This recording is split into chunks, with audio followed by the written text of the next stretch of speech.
my soul. Many people sinking out of my knees.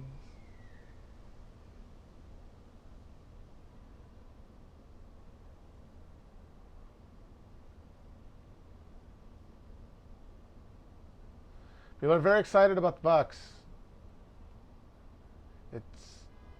It's good to have like a major piece of cultural real estate reaffirm, your demands.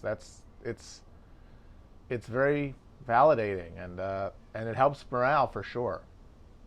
It definitely, I think that's for sure. Uh, in this society, for especially, so that's good. So I have no complaints. Obviously, I wouldn't criticize them for doing it. That would be churlish. And I think people should be excited.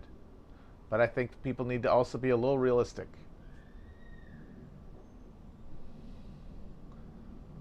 I think people are kind of hoping that this snowballs into something. But I feel like that's sort of what everybody is doing all the time, is hoping that the next demonstrative act leads to sort of bunch of copycat behavior.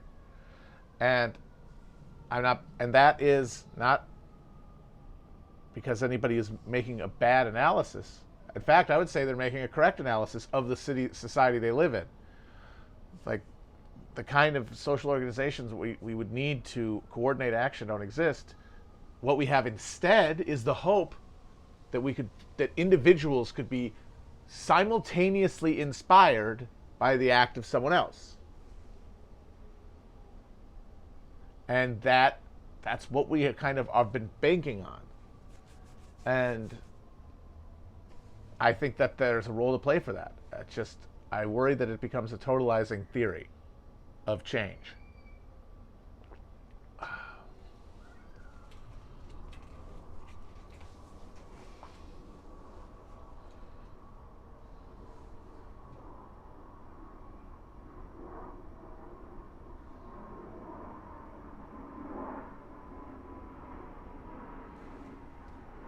Yeah, I got a mug. I switched to a mug tonight. It's just water, actually. Not even seltzer. I'm out of water.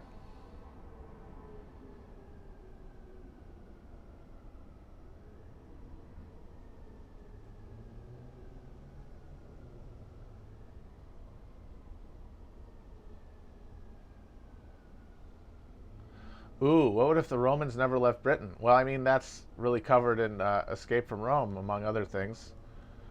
But one of the reasons that the British political system proved dynamic enough to accommodate the Cultural Revolution relative to the stagnant monarchies of the continent, like France, for example, was that because Roman rule collapsed apocalyptically there, leaving very little civic remnant, that as a result, British society rebuilt along more horizontally oriented lines of authority, just because there were no existing nodes of authority to build up from. That's why you have like the common law tradition and shit, and like English freedoms, which of course, once they fuse with capitalism, become just license to turn the planet into an empty fucking cinder.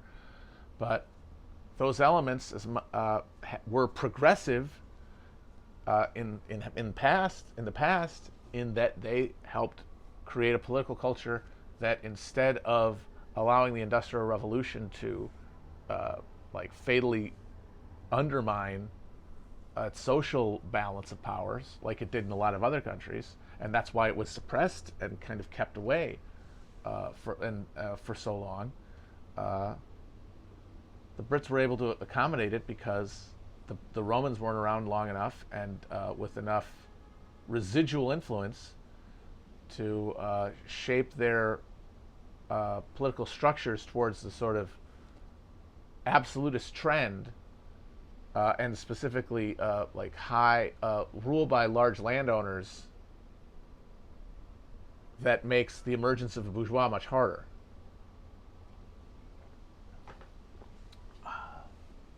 I had to take it. I took an ancestry DNA test. Yes, I know they have my DNA, whatever. They have anything anyway. I understand why people who aren't enmeshed in these networks should try not to stay not enmeshed in them, but I feel like I lost my soul a while ago. Uh, but we were going to do an episode about it that we never really got around to, where we were going to talk about like the weird politics and cultural resonance of this genetic history stuff, and the way it recreates a lot of kind of terrifying racial essentialism. Honestly, not a good. It's really not been a great development. It plus like hyper awareness of race as like as a perceived positive social force. It's a bad, and of course, deepening economic contradictions and crisis. This is not a good stew. But anyway, I did take the thing. Yes, it gave me basically what I assumed I would get, which is mostly northern Europe, Germany. It was like a map with a bunch of lines coming off of it. Germany, Denmark, England, I think France a little bit, or Belgium or something. And then the big surprise, 15% Mediterranean, which usually means Italian. But of course, as we all know, this is pseudoscience. What they're doing is they're taking markers that appear predominantly, or not even predominantly, but like statistically more likely in certain areas than others, and then assigning that in your DNA to that group. That's not science. Because for any one individual person, those could be from anywhere. So yeah, you're saying you probably are from here, you might be, but it's barely above a guess, which is not how people take it. People are like, well, I'm 25% Frisian, 36% Wallonian, and I've got a half a percent Swabian. It's all just made up. But I mean, I would not be surprised if my actual, like, real ancestry, in terms of the people, not weird allele blobs, was along that line. The only real clues I have is I was born in Wisconsin. My family has all been like multi-generational from Wisconsin. My last name is Christman. My mother's maiden name is even more German sounding than that. It has two N's, which are the real German sounding names, were the ones with two N's. And that both of my grandparents were Catholic families. I put two and two together, and it comes out Bavaria.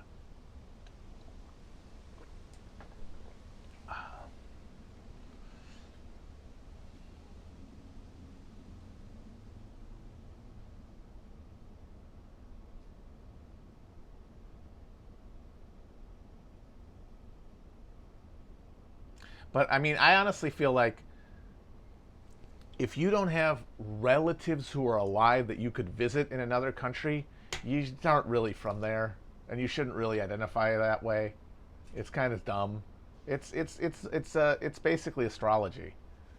It's the exact same sort of deal of like trying to take a random thing and then like tack your personality around it intentionally, like self-hypnotize yourself into an identity that is essentially synthetic.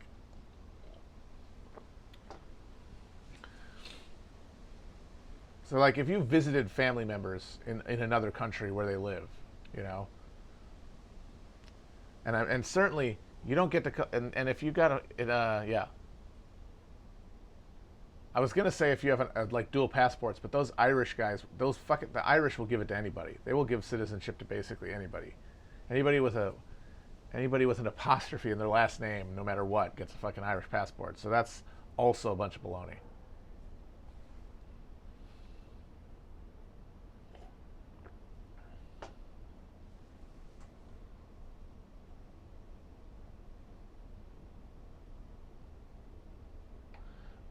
Aldo Moro assassination, false flag. I would say not even possible. I would say it's probable. When you look at the fact that Moro was in the process of negotiating to bring the communists into government for the first time in the post-war history of Italy, in the middle of the years of lead, in which the vast majority of terror attacks, including ones that were publicly blamed on Red Brigade communists, were being carried out by the P2 Masonic Lodge, black aristocracy, fascist paramilitary groups that Gladio funded with mob money funneled through the Vatican Bank, hilariously enough. And in fact, Moro, before he was kidnapped, he visited the United States, and Kissinger gave him a talking to about the communists that I don't think there's a record of what he said, but there is a record that after Moro got out of his office, he was essentially shell-shocked. He was stunned, and he like talked about how he was gonna fucking quit.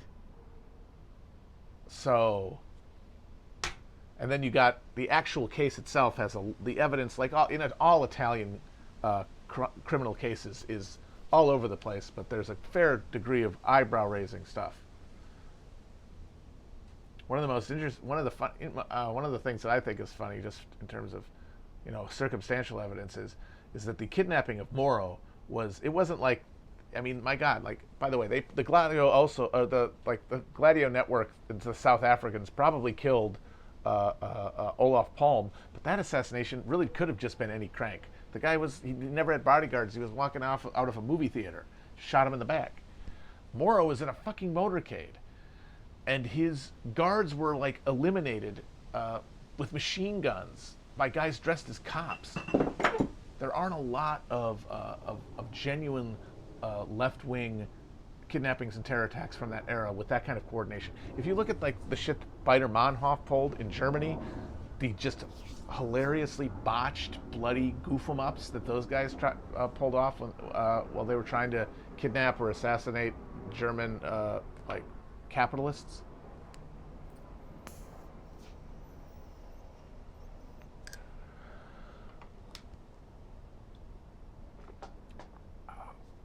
How close are we to a civil war? Stop it. There's not going to be a civil war. Who are the two sides in the civil war? Tell me who the two sides are. Hassan has asked me to come on the stream, and I would love to. I will be on Hassan's stream in the future. Because we're going to be, Chris and I are going to be adding I guess I should announce this here. There is, I know people have asked, could you get an audio-only version of these, which I totally get, because I don't watch YouTube videos. I really only listen to podcasts in terms of engaging with audio media on the internet.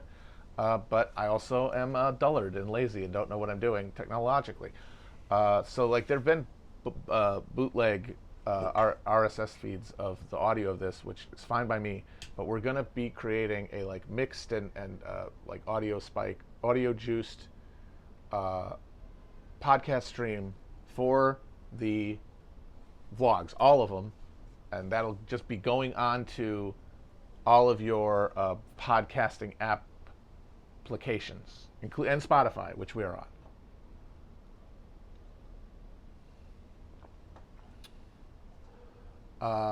We're talking about the Civil War, though, before that. See, people say it's going to be Antifa versus militia. I'm sorry, I've talked, I hope I've expressed enough why I don't think that's a real thing. Why I don't think that this is a real demonstration of social forces so much as a performance by people who have self-radicalized away from a fundamentally apathetic and apolitical public. You might see a breakdown of social order that will then be reasserted from above technologically and militarily, but I just don't think that that's a civil war. Does anybody know about the Greensboro massacre? Have you guys ever heard about that? I'm curious how well known that event is on online left circles. Has anybody ever heard of the Greensboro massacre? All right, we got some no's, we got some yeses. Don't know. I'd say I'm going to go, it's probably, honestly, it's like 60-40 no to yes. Yeah. So in 1979, a bunch of members of the Communist Workers' Party, which was a Maoist group that came out of the New Left,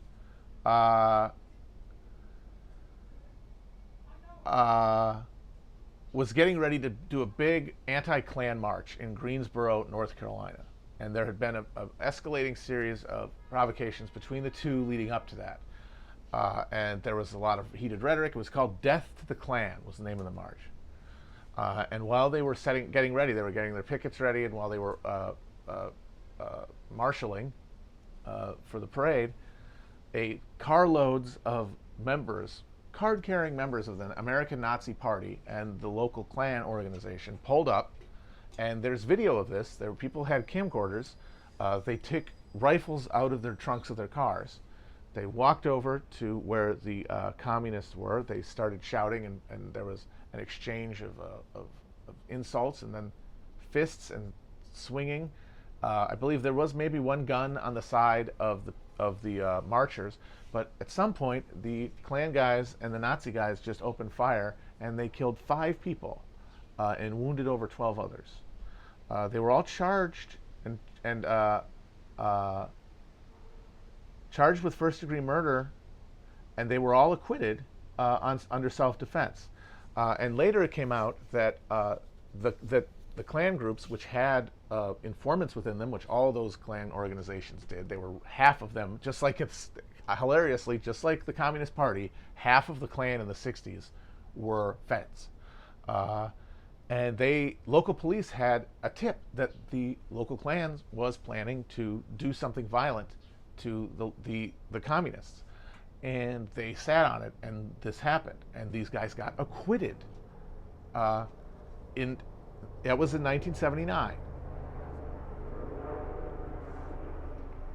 And I just bring that up to say that as horrifying as what we're seeing happen is, I'm noticing a trend where people are, without even knowing it, seeking some ratification of the horror that they're imagining, like I talked about yesterday.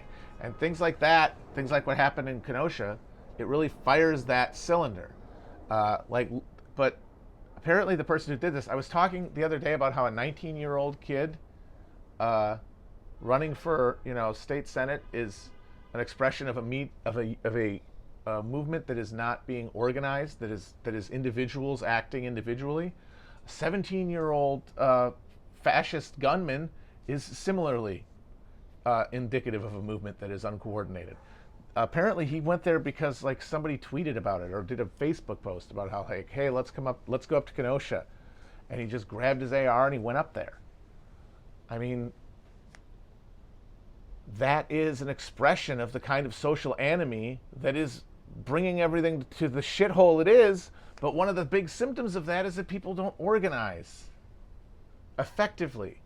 They come together along axes of shared interest and affinity, but they are always self-interested. And that means that they cannot coordinate. And that means we're not going to get a civil war. And people pointing out the horrible fact that the cops basically let this guy get away with it. At the time, I mean, he's arrested now, but they were hands off him all day, and they didn't engage him after he'd shot.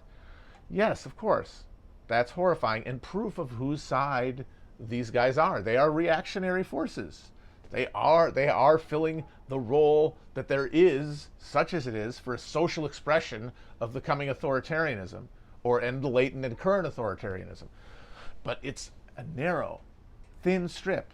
It's not a big, fat steak full of social organization, the way that the Nazi Party was, the way that fascism was in Italy.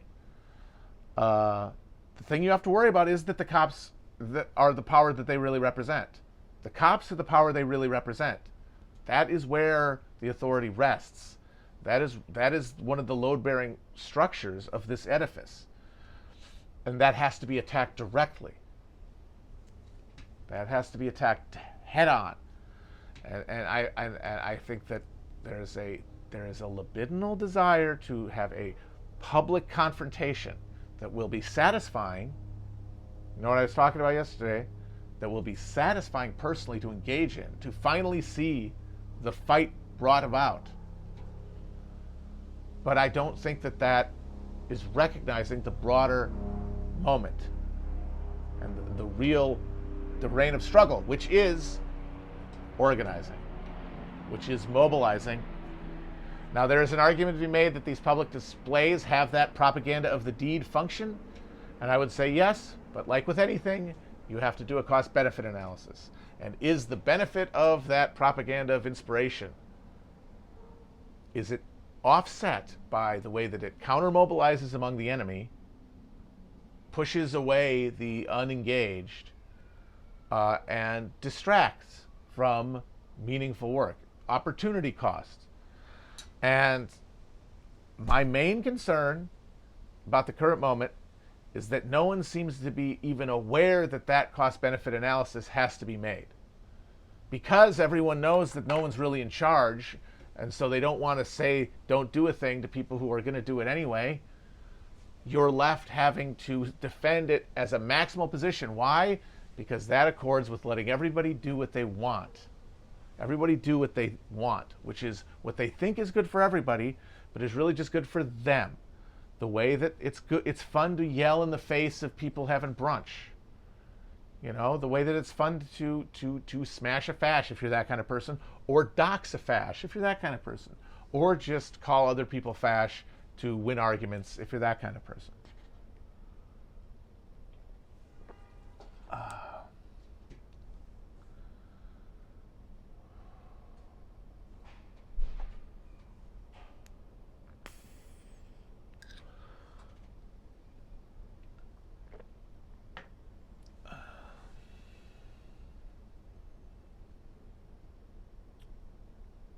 Eric Jr. and Don Jr. and Eric both had very bad speeches. Eric is just hilarious because he's complaining about the working man being left behind. Like you've never. We watched him work for that show we watched that was on Fox, where it was one of his jobs is picking the cover of the magazine that they just put in the shitters of the hotel rooms. It's not even like an actual magazine. It used to be. He tried to make it a magazine, but nobody read it, and then he put it into his fucking hotels. But they bring 4 out, and they lay him in front of him, and he goes, "We were thinking this one." They actually push one towards him, and he goes, "Yeah, I think that one too." Like they might as well have just put peanut butter on it and had him lick it like he was Mr. Ed to make him look like he was talking. They're dullards, and they've never worked for anyone but their father. And they've never held a meaningful position of authority or influence anywhere. They've never done any of the things that they demand everyone else do to just deserve to live in this country, serve in the military, build a small business. Disgusting pig boys. And the fact that anybody likes them, and then the fact that, I mean, previous generations of working, like, people talk about how, you know, a lot of the stuff in culture, a lot of the cultural changes of the last 40 years would be alienating to working class people 100 years ago. The factory guys, they wouldn't really go to the pride parade and like feel included. They would more likely kind of just think it was wrong and they would go reject it. I mean, you can argue about what that means. It doesn't mean much because once again, that's 100 years ago. We're here. These are not the same things. That is not this. That working class is not this working class. Its composition is similar people in relationship to each other, but it's not a comported social category. So that's why it's wrong, you know. But it's still an argument to be made. But just in the same way as that, 100 years ago, working class people would have looked at Don Jr. and Eric, and they would have thought, look at these little Fauntleroy pieces of shit. Look at these rich kids. I'd like to cave their fucking faces in. They'd spit tobacco on them if they saw them on a fucking train platform.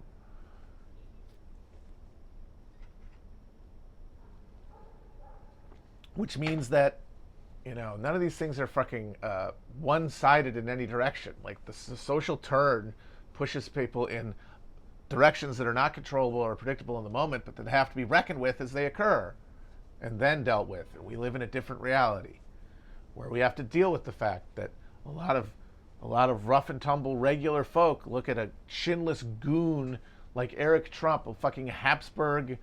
Like he's like if the 4th clone of Michael Keaton in Multiplicity got cloned. And he's going to tell people about the virtues of hard work and how, like, the forgotten American man. Like, culture has zapped our brains. And one of the ways it zapped them is to tell people that, it's like the West Virginia coal miners who sat in a big theater to listen to Donald Trump complain about how the hairspray isn't as good as it used to be. That just shows that, like, these categories only look the same. Everything is inside. The contents may shift, you know, over the course of a century.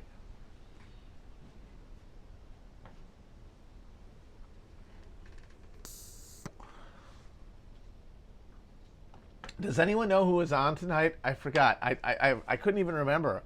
I gotta say, last night, you guys, anybody who watched last night, how fucking bad was that? I genuinely thought that was terrible.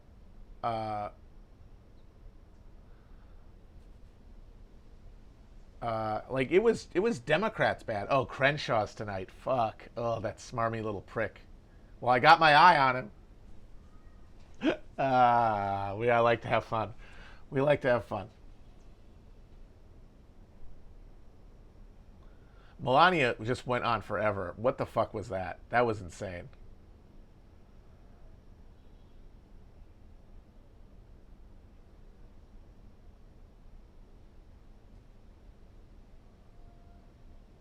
I gotta say that we had a lot of fun on the stream. It was a fun stream. Honestly, I think that the boring nights are more fun because I don't get distracted as much by getting mad at it, because I understand it's all kayfabe and you should never argue these things on their merits because they're pointless. The argument exists independently of, like, ever being resolved. It's the subject. You have to step away from it. But god damn it, they pull me in. When they get really going, they really pull me in.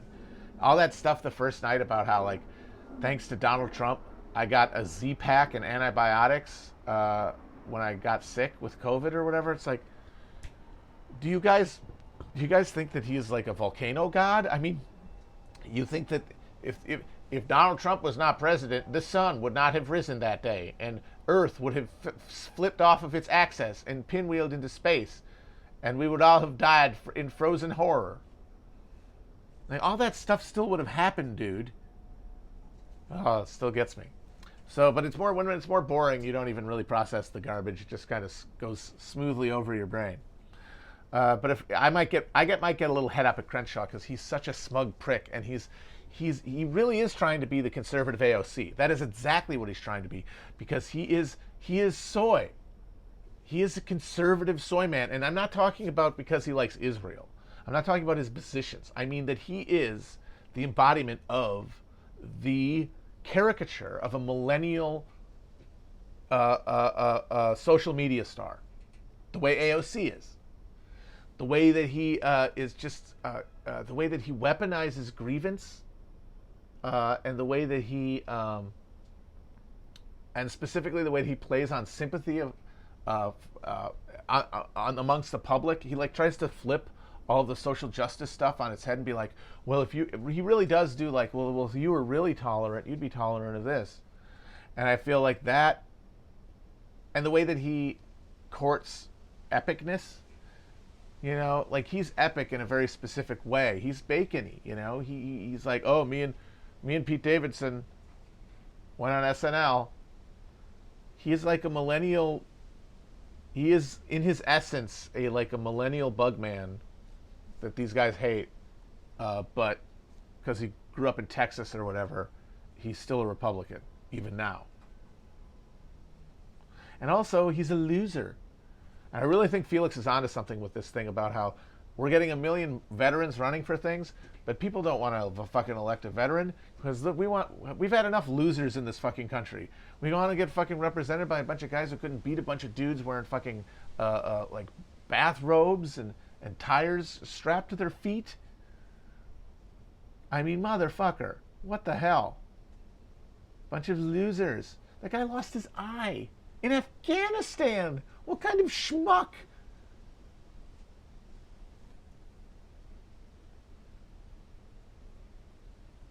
Yeah, there's something cuckish about being a veteran. You're not a winner. And, like, Conservatism is nothing else if not a sorting mechanism for winners and losers. We're going to use this extractive hierarchy to sort people. And there's rewards and punishments, there's rights and responsibilities, and they align along how much worth you have, how much of a winner you are, how much do you contribute to the market?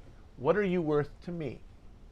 Don't give me some abstract shit about that we're all human, that we all share like a drive towards understanding of the universe that can only be found by understanding each other. Don't give me that bullshit. What do I get out of you being here? What do I get out of you? If you're a woman, what do I get out of you? Are you attractive? Do I want to have sex with you? All right, you have value. If you're a minority, it's like, well, what do you have to give me? And if it's a bunch of stuff about how, oh, we don't have as much to contribute because, enslavement and poverty and racism, I'm sorry, what has that got to do with me?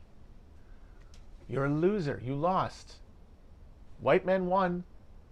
Black people lost. And along the way, there's winners and losers within those strata, and they get rewarded and punished individually and then as a group. And it all, over time, sorts out itself. That's what they think. So everyone is totally seen as they must be in a market through the lens of utility. Utility. And a winner is, by definition of having won something, possesses value. If they've won something. Whatever it is. Social, material, sexual, spiritual, whatever you want to think. If they've won something, they have something. They have value. If they're a loser, you've lost something, you don't have value. Veterans, sorry, losers. And of course, that's very low. That's down in the reptile at this point. But over time, as the sorting keeps happening, they get added. And that's why I said that there's no future for ethno-nationalism. Ethno-nationalism is a dead end. Because it fixates on sorting, it imagines itself, oh, well, we'll stop at white people or whatever. We'll stop at Serbs. We'll stop at this group. We will create a full, enclosed, harmonic social order. But if the thing that got you there is not changed, when you have that harmonic social order, you're going to keep sorting winners from losers. And you get new categories of people who are unpeople, and you get new explosions of social strife.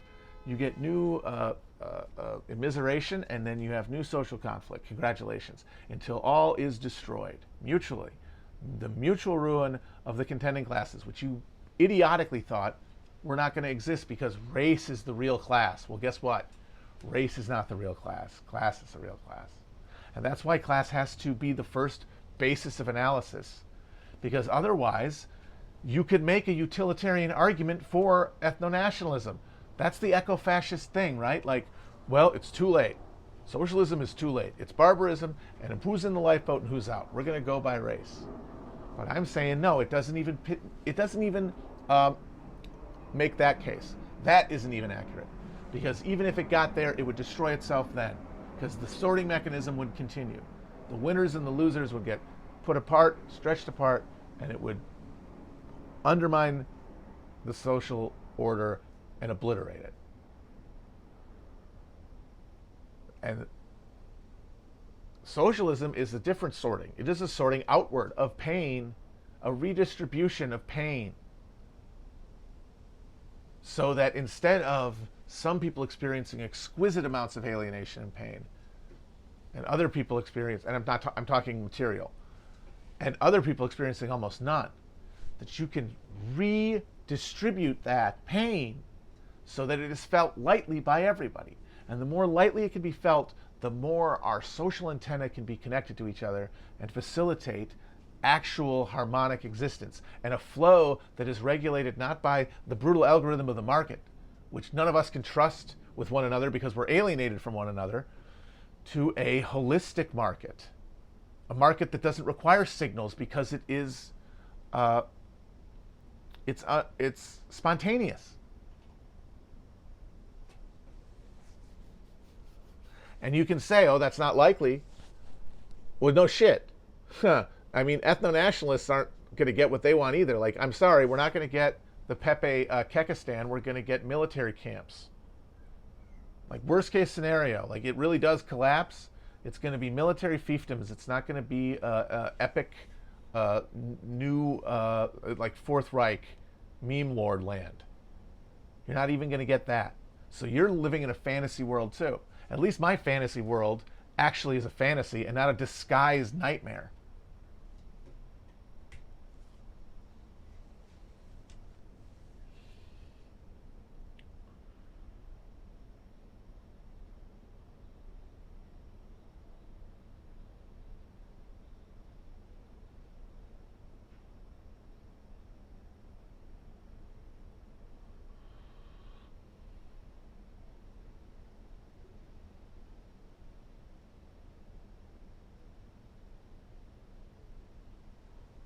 Oh, the Brabant killings, man, that's wild stuff.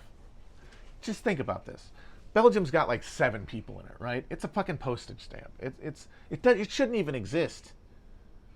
It's this stupid. It's like, why didn't the Netherlands and France, when they pulled it apart, why didn't they pull harder and get the whole thing? And then they wouldn't have had to worry about this stupid shit. So it's a weird little appendix in the Low Countries.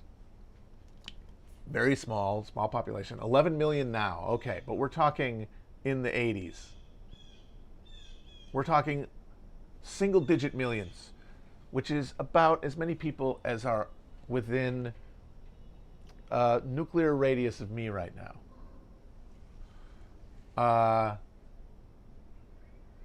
And over the course of a number of years in the 80s, there was a string of insanely violent robberies, mostly at grocery stores, but also break-ins at gas stations, that led to the deaths of over 30 people. These are the descriptions of these crimes are like Grand Theft Auto. 3 dudes pull up in their little Citroen or whatever. No, it was a van. Pop out, and just, if someone's in the parking lot, just start shooting people in the parking lot. Go into the place, shoot anyone they see, grab the money, and they got barely any money. They would like steal camping supplies, and like bulk food items and toilet paper and shit, and then a little bit of cash. So these were like, if this was economically motivated, it's the most wildly like miscalculated decision matrix a human's ever possessed. It's like, I want $40. How am I going to get it? How about I kill 12 people in broad daylight, or like in the middle of a city? And then at several points they had shootouts with cops where they killed the cops. Cops showed up at one point as they were leaving one of the grocery stores. They lit their asses up like fucking heat. And it never got solved. They never found him. How would that happen? How does that happen? They never found him. Nobody got arrested even. And then when you consider the fact that there's a cache of weapons associated with the Brabant killings that included in it NATO-specific firearms and shells that were part of like the complement of armories given to the Belgian Special Forces as part of their NATO training. The connections of people to the stolen goods from the robbery connected to far-right neo-Nazi orgs with ties to the military, including a guy who had in his possession at one point NATO documents, classified NATO documents, when he was arrested. And at another point before his suicide, said that he had connections to Marc Dutroux. Marc Dutroux was a Belgian child murderer, one of the most monstrous human beings really I've ever encountered in my readings. A real piece of shit, who was allowed through a baffling array of police misconducts to go undetected while abducting, raping, and murdering numbers. I can't remember how many it was. I think it was more than 10. Young girls, after being released from prison for that very crime. And at one point, he had girls in a subterranean vault that he'd built himself while police officers were searching his home. And even though the girls were screaming, none of them investigated the downstairs. And they found tapes in his house of him building the basement lair that they did not look at until after he had been arrested later for something else, for like fencing cars or something. And when he was arrested, he said, I work with a network of high-level political, financial, and military leaders in Belgian society, and providing them with young children for ritual sexual assault and murder. And he gave names. He listed actual people. And those associates alarmingly ended up mostly dying one way or the other. It's like JFK, only I think even more impressive, the number of people involved in the investigation, both as prosecutors and police officers and as potential witnesses who died through accident and suicide. And there, at one point, and then the real eyebrow-raising stuff is that the victims came forward claiming that they had seen Dutroux during abuse at the hands of like Belgian social people, and those witnesses gave descriptions of buildings, the interiors of buildings, that they otherwise would not have been able to have. And it's not obviously an open and shut case, but the connections you have there, just in Belgium, between international child sex rings, right-wing neo-Nazi biker gangs, prison gangs, networks of fascist police officers, literal former Nazis like the Gehlen org in West Germany, and of course the neo-fascists in Italy. I mean, those guys were led by, those P2 lounges had guys who had been actual card-carrying fascists under Mussolini in there. And then, of course, coordinating the thing, NATO, the architecture of our Western military alliance against the Soviet Union, where always at every point the front of the Cold War, like you could, I've said that like you could call it the Third World War, the Cold War is the Third World War, but there was one quiet front, and that was Europe. But that was where the game actually was. Everything else was battle for Europe in the minds of the planners. I mean, there's a reason the Fulda Gap was the fixation of planners on both sides of the Urals, and the obsession among the military for the creation of tactical nuclear weapons, small nuclear weapons that could be deployed at the battlefield level by generals. They actually thought that they could create nuclear artillery shells and like mortar rounds that could be fired to destroy like a tank column, and that would not escalate to a full exchange of nuclear fire, which of course was madness. There's something called the Davy Crockett. It was a nuclear mortar. It looked like a regular mortar almost, but with a giant mushroom head, and like Donald Trump's dick, according to Stormy Daniels. And it was supposed to like fire at a mile and go off. One of those, just like the delusion going down to the idea that you're going to survive after you press that button. Amazing. But anyway, the reason they were fixated on that is because that was the ball game. Europe was the ball game in the minds of the planners, because that was the developed world. That was like the rest of the world was where we were getting the resources. The rest of the world is where we were getting the shit that we ground into the end result, the commodities, the world commodities. They were consumed in the UK, or I mean, they were consumed in the United States and Europe.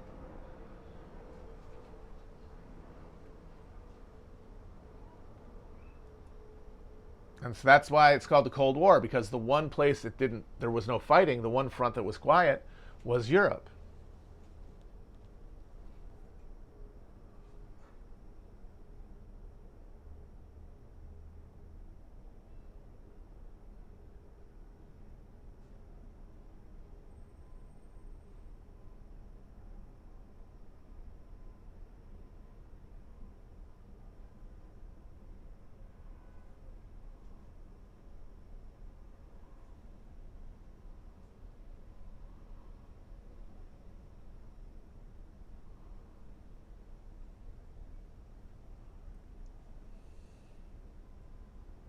I did not have a Thousand Island stare, thank you. I would like more information about the Milwaukee child trafficking house, by the way. I got yelled at by a guy because I had said that I didn't know anything else about after it happened. And he got my DMs and he was furious because he said, "You're from Milwaukee. You should know this stuff. Why are you asking?" And I said, I don't know, man. And I don't know what sources to go with. I'm not there. I don't have local connections there anymore. And and I even asked him, like, is there anything I could look at? And he's like, "You don't know, you fraud fuck." And I was like, damn, I'm sorry. And I felt bad for the guy because he seemed very invested in it. But I swear to God, after the initial thing, I have no idea how to do anything with that other than drive myself insane by trying to find a pattern that I couldn't realistically think was, or I find a pattern out of something that I could not even really convince myself was a body of evidence.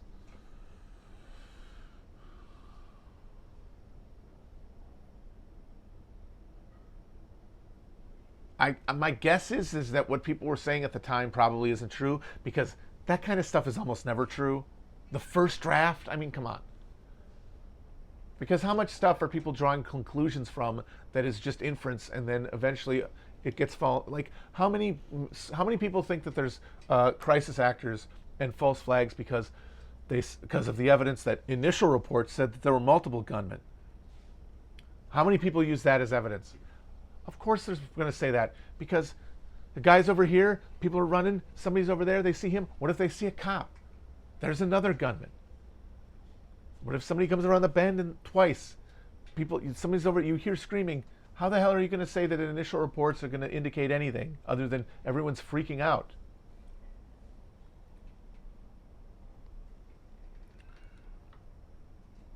Initial reports have to be sifted through, and when all you have is like a live stream and then nothing, what are you sifting through? And that's why I say it's about triage. A lot of this stuff, like the first step towards disengaging from the discourse is triage.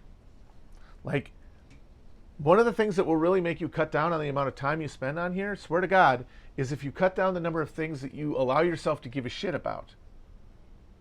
I'm not talking about, like, this specific case. I'm talking more about something like the Kansas thing I talked about the other day.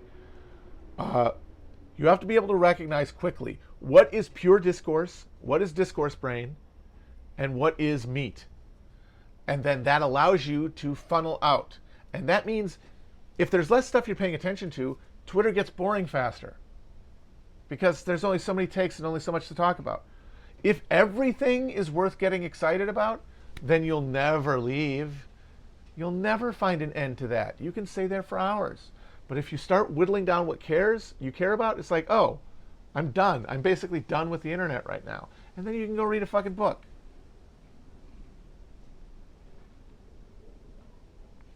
Oh, my battery is running low. Might have to cut on early, but I'm good for now. I feel like I'm cruising. Why should we not freak out about Kenosha? I think I said that earlier. If you didn't come on, I think I made my argument about that.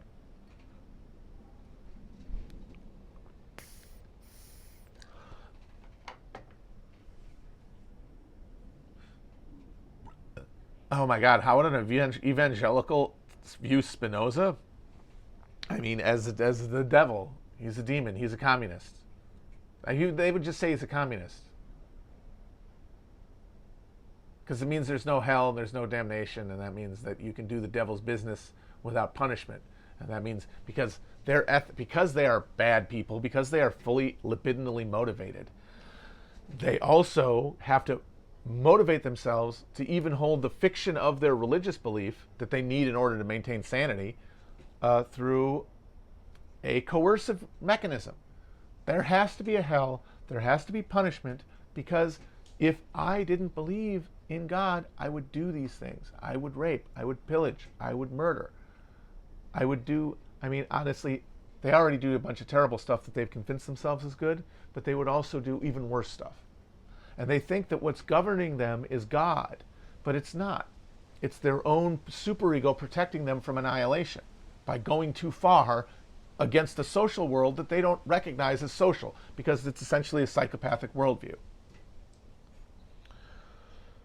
But the Spinozan religious perspective, by getting rid of hell, gets rid of the stakes of interactions personally in such a way that unity can arise in perception. It can become perceivable because the stakes are lower, because the pressure is lower. That's why social enlightenment comes to the middle and upper classes before it comes to the working class, because you have to have a certain level of comfort in order to accommodate others, or else you're in tunnel vision, gotta get mine mode, which is what these people have, even though they already have everything. But that's the thing. You're a hungry ghost. You have no perspective. That means that even as you are always satiated, any displeasure becomes as bad to your brain. Any displeasure, like a pee, like the pee in the princess's mattresses, that becomes as searing as the hunger pains of someone who has had to skip the last 3 meals because their fucking COVID payment is late, or because they live in a fucking favela in Brazil or something. To them, it's as real because they feel nothing but pleasure. Any pain, any discomfort is everything. If you don't have that, the horror of obliteration there, the consciousness of the obliteration of your ego, which you are worshiping without knowing it. You're secretly worshiping your own ego, but it will annihilate. It will be annihilated. It can't be reconciled unless the ego can be turned outward, essentially, and externalized into social connections with others. And if that happened, people don't have to be told not to kill each other. People don't have to be told not to exploit one another for profit. It would occur to them to do it. Now, of course, that's not going to be true of everyone at once, and that's why utopianism is a bad way to organize your politics, because it is so far from us. But we have to have some vision of what this is for, I believe. And I believe this is not, and I believe that what sounds goofy about it and what sounds pie in the sky about it only feels that way if you're imagining it as being totalizing and instantaneous. But if you imagine it as a process being moved towards, and then at one point you get a critical mass of people, and the social mechanism that generates evil is overcome over time, and fewer people are operating under those constraints, that social dysfunction will also be leached out of society and out of our human nature. Our human nature will now be something completely different than what we think it is. But it's only because we've resolved all the contradictions of producing for use and surplus on a planet of resources.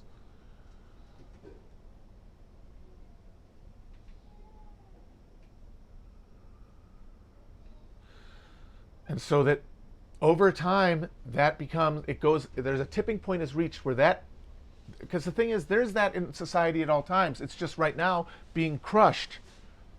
It's being destroyed. It's being obliterated by capitalism. But of course, capitalism is acquiring elements of it. Like the wokeification of capitalism is a dialectical process. Like the base of neoliberalism is actually being changed the way, because the base, this has to be remembered, and I don't think I emphasize this enough, is that the base generates the superstructure, but then the superstructure changes the base. But the reason that distinction matters is because you can never change the operation at the superstructural level because it's not generative. Once the process begins, though, it's reinforcing. And so the woke stuff that looks like, to a lot of people who are just kind of reactionary socially and they want a reason for it to be socially acceptable, they see that and they're like, oh, this is socialism being, commodified. It's like, well, yeah, that's the motive, but it's also at a social level, it is capitalism being humanized a little. But of course, over time, it shrinks and grows according to how much money we have, how much wealth we have, how much ability we have to spread pain around. Like, we had the civil rights movement during the height of America's prosperity for a reason, because expectations were heightened, and just as importantly, among the white people, there was enough prosperity for most of them to go, you know what, let them have it. That wasn't an accident. Those two things drove each other. Now we're in a situation where standards of living are declining, where people are feeling more and more, even if they are not materially deprived, they sense the impending deprivation of their material circumstances. Like, they say that the white bourgeois most likely to vote for Trump were white bourgeois in places that had high levels of unemployment, poverty, and opiate overdose. As in, they were the rich people, but the rich people in the poor towns. As in, they saw what could happen to white people. Something they thought could only happen to the lazy and the black could happen to white people, which means it could happen to them.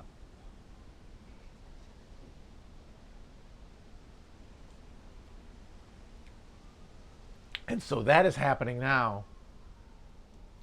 And now we're getting this wokeification of capitalism, and it is trying to, like, bat down the generalized enemy produced by the system, and the need to maintain and increase structures of control, both enforced through the law, and the military, and the police, but also culturally, through the discourse.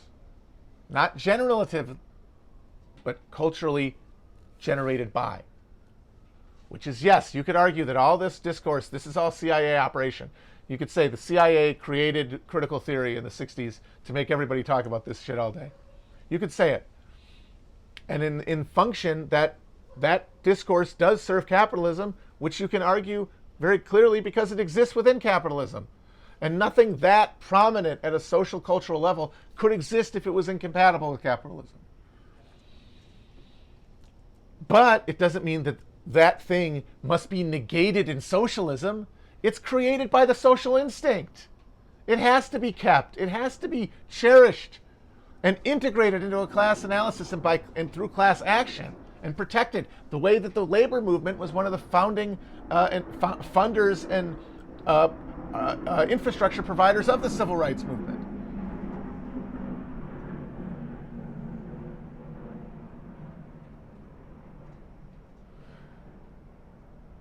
Whew. Hot damn. I do declare. So does that make sense?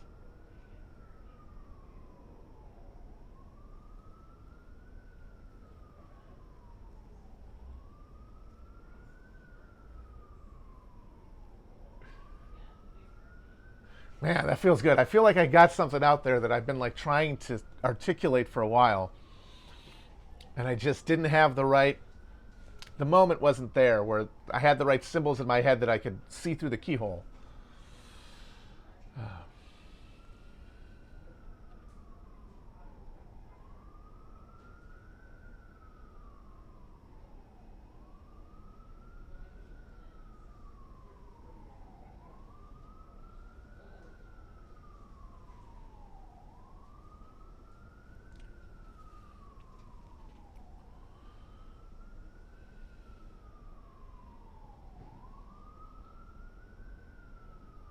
Do you feel a ray of light of? Do you feel a ray of light of? Does anyone remember when Madonna became an EDM DJ? I remember that. One of her many reinventions.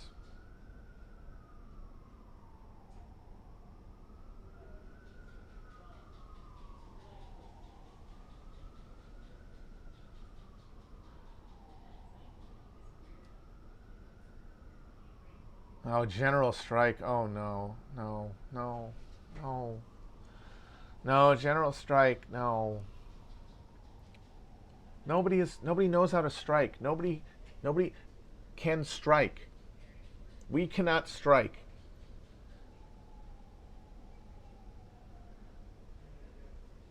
The few general strikes that have ever happened in Western history have happened at the city level, which is because that's the degree of organization or the degree of organizational coherence you need to pull one off for even a few days is usually only found at the city level. And you're talking Seattle, San Francisco. There's one in Vancouver, I believe. They don't spread generally because it's difficult to maintain that organizational coherence beyond the city level. But those were in cities with super high union density within key industries. We have unprecedentedly low union density in this country. Winnipeg, in unprecedentedly low union density in this country. We do not have the coordination to ensure any significant degree of critical labor inputs being withheld from the system, which is what you need for it to be anything other than a demonstration. And the thing is that I think there is limited value to be had in demonstrations, and I think like a national day of action type thing, like a real show of strength type one day, like they used to do during the Iraq War, like the mobilization against the war did during Vietnam, the MOB, that could have a clarifying effect and could certainly help shape the political landscape in a positive direction. But I don't think that you should put it you should not look at it as a strike. People should not organize or create expectations along the avenue of it being a strike, because that will guarantee failure. Guaranteed. If people think that they're going to do what a strike can do on the timetable people are talking about, they will only be disappointed. It will only be a disappointment. If it is understood to be a demonstration of just voices heard, you could be I wouldn't say far, because demonstrations are of limited value, but a coordinated national moment as opposed to individuated explosions of discontent could have an effect on just getting people out there, hell, exchanging fucking emails, texting each other, joining orgs, put some tables out. Hey, here's an org. Hey, who works in a big box retailer? Show of hands, who works at a big box retailer? You know, that could be useful, but that's not a strike. And the desire to call it a strike is that same libidinal, forgive me, desire to see the moment having arrived, to know that you're not just participating in the slow boring of hard boards and the tedious creation of a new political reality. No, you were at the summit. You were at the mountaintop. And because everyone wants to get to the top. Everyone wants to see it resolve towards something great. They don't want to see their work just be seen to themselves in their life. The only one they're ever going to have is a fucking waste of time. But that instinct is what drives us to the grandiosity of our reach overseeding our grass and the constant compulsive misidentification of how much organizing needs still to be done and how weak the left is. Talking about a strike, talking about a civil war, those things delude the self and anyone who hears them and believes them into how strong the left is, how coherent it is. It's not coherent enough to be the side in a civil war, and it's not coherent enough to organize a strike at any kind, forgetting a fucking general one. But God, can you imagine it? One day, everybody in the streets, who works at a big box retailer, who works at Amazon,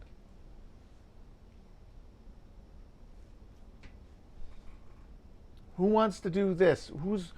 Hey, who lives in this building? Maybe the rent strike thing was also kind of in the same thing. If it's just people just deciding not to pay their rent. A lot of people love the idea of a rent strike because, I don't have to talk to anybody. I'll just not pay my rent. Everybody else will just not pay their rent. And boom, we won't have to pay our rent. That's precisely how you get fucked, because you're not coordinated. But like a full building rent strike, that has actual power.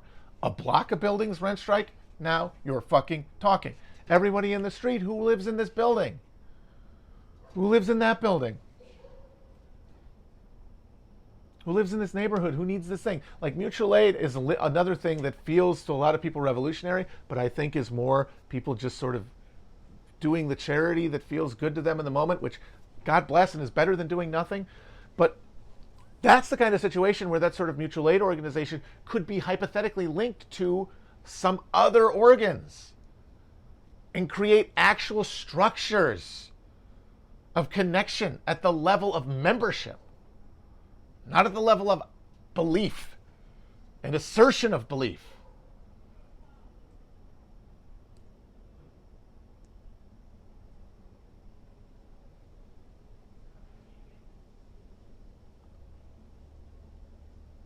So yeah, damn. I mean, maybe that's a bad idea. I'm sure some fucking, I'm sure some hardcore materialist types will tell me that that's all rad libbery too. It's a fantasy. It's a rad lib fantasy that we could ever do that, because how would you even get enough people to agree to show up and ask the people the same questions and not have it boil into a big argument about what representation should exist within the structure of the organizing?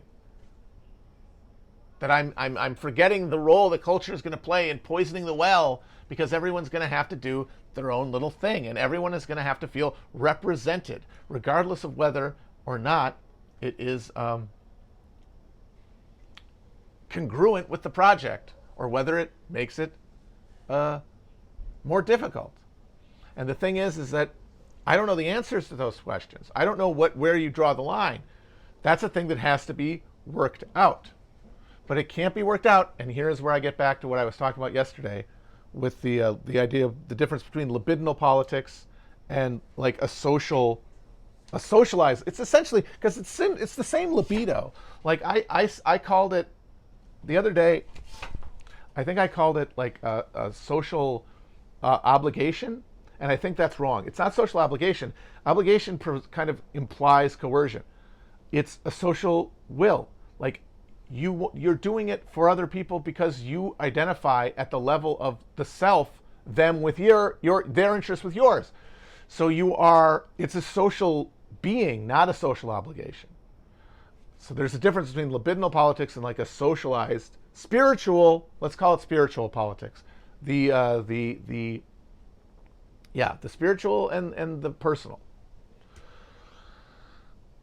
And what's the difference between those, and like how specifically does going by the one make it impossible to actually organize? And I would give as an example people who say want to do real organizing to the like their libidinal, their desire to feel like they're contributing to politics matches their personal desire, or matches their social desire to engage with the world.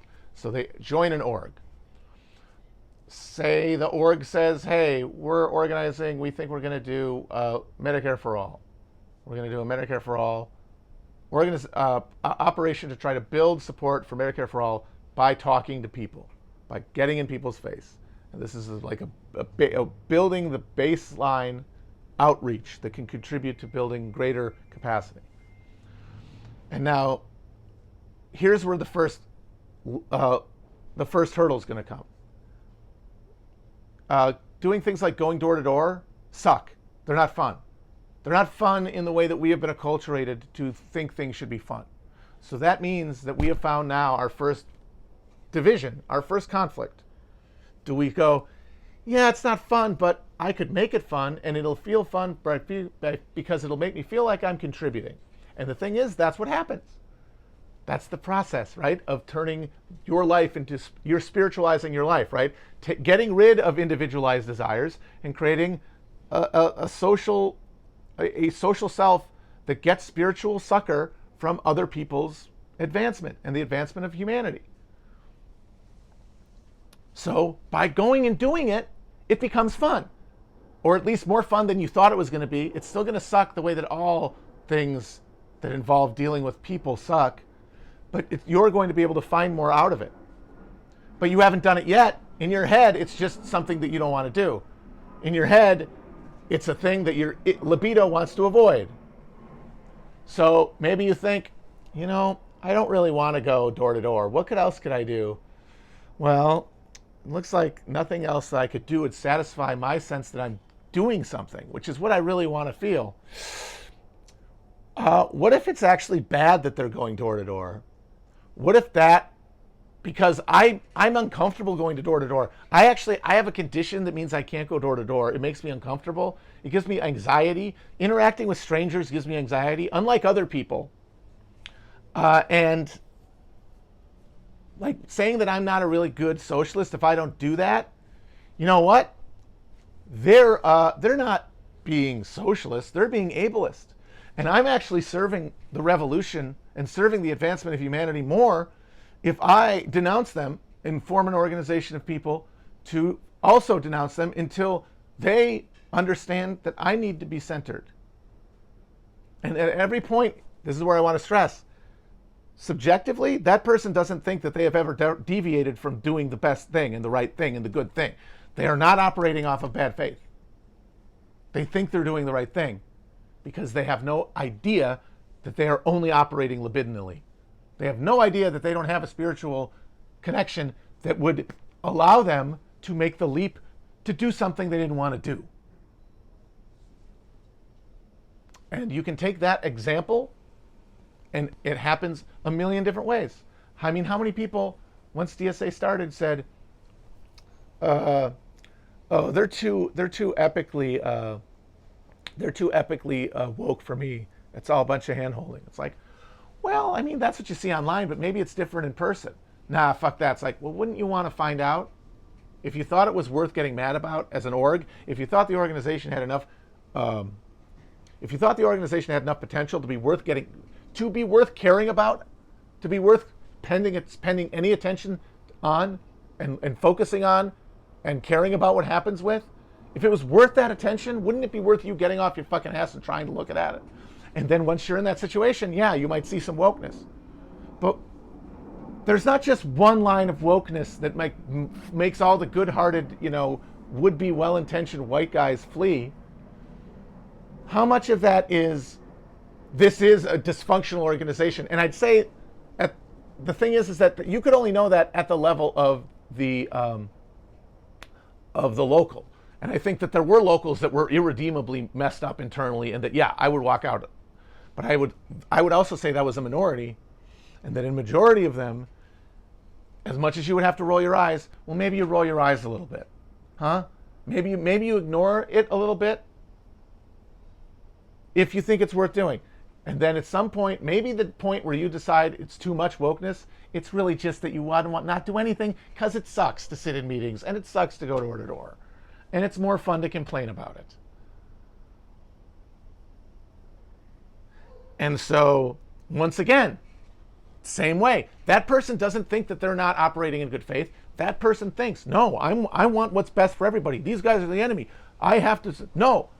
But because they aren't even aware of the disconnect, they don't know they're merely operating out of libidinal political satisfaction. And the thing is, I would like to say, if you're saying now, how does that not describe you? It 1 million, zillion, billion% describes me. I became a podcaster because I was a poster. And I was a poster because I would rather post about politics and be seen posting about politics than to go off my ass and do anything. And I have the excuse that, well, what's to do? Everything sucks. It's like, yes, everything sucks. But one of the reasons everything sucks is because people have an excuse to not even engage and make them suck less. And that's called the internet. Ooh. And I'm not saying that means everyone should join DSA. I mean, the ship might have sailed, honestly. Like, at this point, it was so distorted by this process I'm describing on both sides that it might be beside the point. It might be prefigurative without being able to be, like, emergent. But something I'm just saying is that orgs like that, anything you can find that seems like a plausible place for you to put your energies, you have to actually evaluate from a spiritual level. You have to apply the spiritual lens, not the personal lens, to the project. And you might still find it's bullshit. And it probably is, because we don't know what we're doing. It might be irredeemable. But it might be redeemable if you are willing to put the work in. And you got to ask yourself, am I convincing myself I don't have to put the work in because it's easier not to, and I'd rather go online, or is it really irredeemable? At least get to that point. And the thing is, I think we're where we are and why things are so bad, and there's no transmission belt of persuasion from the left to anywhere, is because not enough people ask that question. And I must stress, I have not asked that question. I am only even coming into realization of the void that I had in my conception of myself, my conception of the world, my duty to my fellow fucking human, and myself. So, the point of talking like stuff like this is to disarm these things, because so much of these arguments are based around people feeling deeply nestled guilt about their inaction and wanting to expiate it through validation from others in a public realm. They want it, so everyone's on trial every day in front of everybody else, and we all have to prove that we're on the side of the angels because of the consequences, because of the rage we'll feel towards the people who fall short, and the shame we will feel and the misery we'll feel if we are found to be falling short. And I'm saying is that if there is a jubilee, if we drop the fucking rocks and start over, we can actually move forward.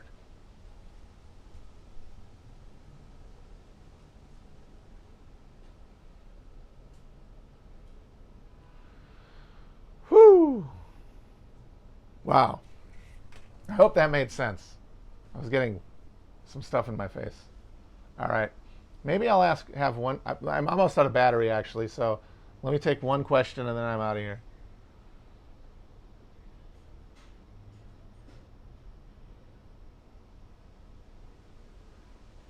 No, I'm out. That was the last gasp. It was like I hit the apogee, came back down.